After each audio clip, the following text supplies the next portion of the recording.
चंपा चमेली का तेल साहित्याची अब चंपा चमेली का तेल साहित्याची साहित्य सागुन के बिया साहित्याची साहित्य सगुन के लिया साहित्याची संतोष का महीना खूब परवावे सौरभ का महीना खूब परवावे अब थाने कथान का बड़ा साहित्याची अब थाने कथान कपड़ा साहित्याची अब थाने कथान कपड़ा साहित्याची अब थाने कथान कपड़ा साहित्याची काय गावा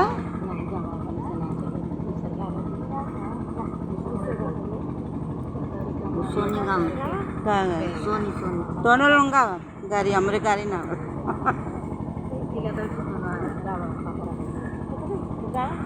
अब गाड़ी ना खाली गवाई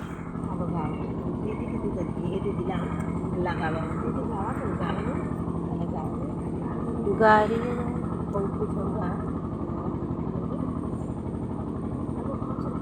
गलिया की गलिया में घूमने कवन समधी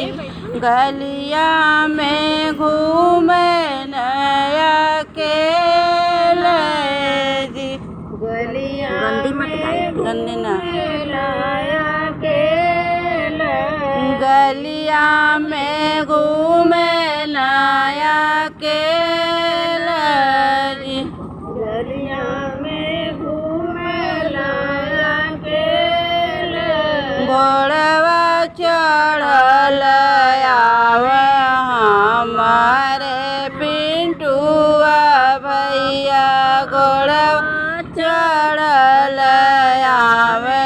हमारे रिंकुआ भैया छिनर के ले बेला माई छिनरो के ले बेला माई छिनर के लेने बेला माई छिनरो के ले बेला माई छोड़ा छोड़ा भैया ओ मोरी दाइन भैया